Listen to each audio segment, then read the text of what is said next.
Welcome to the tutorial series, How to Play the Savage Soul. In this tutorial, we'll be looking at movement and facing. This tutorial will cover the following topics. Facing is the first and probably most important topic we need to discuss regarding movement. Unlike in many other games, facing in the Savage Soul is absolutely critical. First, a character can only attempt attacks against targets that are within his front 180-degree arc. Additionally, unless a character is facing directly toward his target, he will suffer a -2 attack penalty.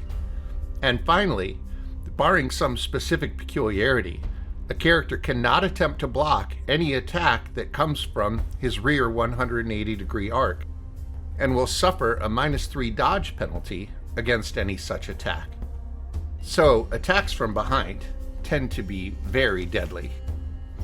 Let's look at an example of how a character's choice of facing might affect him in combat. Ilea Everbloom is being attacked by 2 zombies, and when she is designated to activate, she wants to strike one of the zombies with her sword. If Ilea faces in this direction, she can attempt to attack either of the zombies because they are both in her front 180-degree arc. But because she's not facing directly toward either zombie, her attack will suffer a -2 attack penalty, significantly reducing her chance to hit a zombie in the head. On the plus side, however, since neither zombie is in Ilea's rear 180-degree arc, Ilea can attempt to block any attack from either zombie and will not suffer any facing penalty. Alternatively, if Ilea doesn't want to suffer the -2 attack penalty, she could change to face directly toward her target zombie. This will give her a better chance to hit the zombie in the head, but when the other zombie attacks, Ilea will be unable to attempt a block and will suffer a -3 dodge penalty. So, this would be a very risky choice. Given how important facing is, it's important to understand exactly when a character is entitled to change facing. A character can only change facing when 1. He's designated to activate, but before beginning his chosen action or any associated move. 2. While performing the movement portion of an action that includes a move.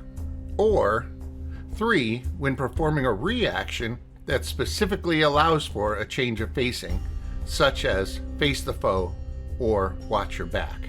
These are the only circumstances under which a character may change facing, no matter how much a character may want to change facing at some other time. Each action and reaction describes how far a character can move before performing the action or reaction. This is almost always shown as a multiple of the character's relevant move meters. For example, in a guard action, a character may move up to move times 1, or in other words, up to the character's move meters. In a double time action, a character can move up to move times 2, or in other words, up to twice the character's move meters. So, what are move meters? The term move meters relates to the character's specific movement score for whatever type of locomotion he is currently using. If the character is currently on foot, his move meters is his run meters. If a character is swimming, his move meters is his swim meters. If a character is flying, his move meters is his flight meters, etc. It's up to the GM to set a scale for movement across the battle space, which will usually be based on the scale of the miniatures and terrain.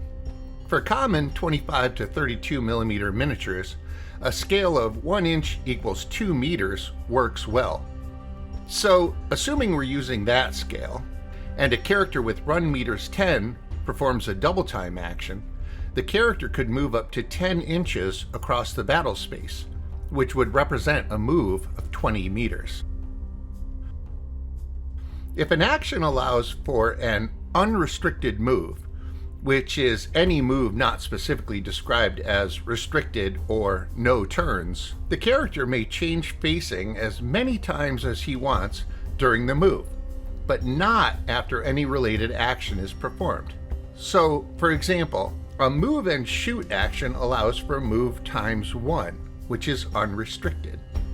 If Stephanie declared a move and shoot action, she could change facing as many times as she wants during the move, but cannot change facing after she attempts her shot.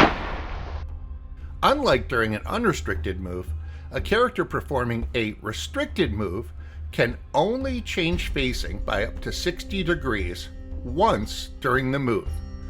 This facing change can occur at any point, even at the end of the move, but is the only facing change the character is allowed once the move begins. If an action allows for a move with no turns, the character must move in a completely straight line and is not allowed to change facing at all once movement begins, even at the end of the move. The standard movement rules we just discussed assume a character is always moving forward. If a character wishes to move backward or sideways, possibly to avoid an attack from behind, he may do so, provided the move he is making is unrestricted. And if any part of a character's move is backward or sideways, the character's entire movement allowance will be cut in half.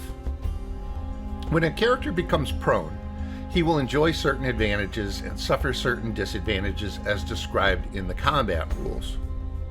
As related to movement, however, a prone character can only crawl, and every character has a crawl meter score of 2. During any move, a character can drop prone at any point without sacrificing any of his movement allowance, performing any remaining move as a crawl. Rising from a prone position, on the other hand, costs move times 1.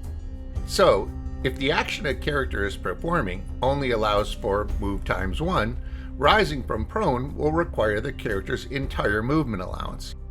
If the action allows for move times 2 or greater, however, the character can rise from prone and then use the rest of his movement allowance, or vice versa. Ordinarily, in combat, characters are considered to be rushing quickly from point to point and then stopping. Thus, when a character is subject to an attack, the character is generally considered to be standing still. In some cases, however, at the end of a move, a character may declare that he is engaged in continuous movement. This may improve the character's passive defense against subsequent attacks, but it comes with certain limitations. First, continuous movement is only possible after an action that only includes movement, such as a double time, sprint, or ram action. Second, the moving character cannot perform any reaction other than active defense, dive, or desperation dive. And finally, on his next activation, the character cannot change facing before moving and must perform an action that allows for a move of times 1 or more. The following examples will illustrate some common movement scenarios. Example 1. Ilea is being approached from behind by 2 thuggers. When she's designated to activate, Ilea changes facing to this direction and declares a charge and strike action, which allows for move times 2 restricted. Because her run meters is 14, Ilea can move up to 28 meters before performing her strike. At this scale, that would be 14 inches. Ilea moves to here, clearing the obstacle that was between her and the thugger, changes facing by 60 degrees, and continues until she is within melee range. She then performs her strike. Note that Ilea could not move behind the thugger and face it, as this would require more than one 60-degree facing change. If she were performing a double time action, which allows for move times 2 unrestricted, she would be able to move behind the thugger and face him, but then she wouldn't be able to strike. Example 2. In the previous combat round, Ligerius was thrown to the ground by the nearby thugger and is now prone. When he is designated to activate, Ligerius changes facing and declares a charge and strike action, which allows for move times 2 restricted.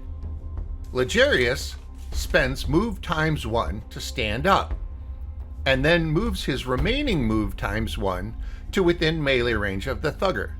Ligarius can then perform the strike portion of his charge and strike action.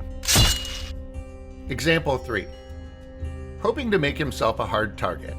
On his activation, Kero changes facing, declares a double time action, moves 20 meters across the battle space, and declares that he is engaged in continuous movement.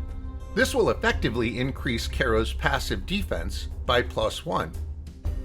On his next activation, Kero cannot immediately change facing because he is engaged in continuous movement and must declare an action that allows for a move times 1 or greater. Kero declares a sprint action, which allows for move times 3 restricted. Kero moves to here, turns 60 degrees, then moves his remaining meters to a position behind cover. At the end of his move, Kero drops prone, breaking his attacker's line of sight. Clever movement around a battle space can often mean the difference between victory and defeat, and using an opponent's movement and facing limitations against him is the sign of a true Savage Soul master. In our next tutorial, we'll cover how to resolve an attack in the Savage Soul. If you're enjoying these tutorials, please consider liking and subscribing so you'll be notified when new tutorials are posted. Thank you.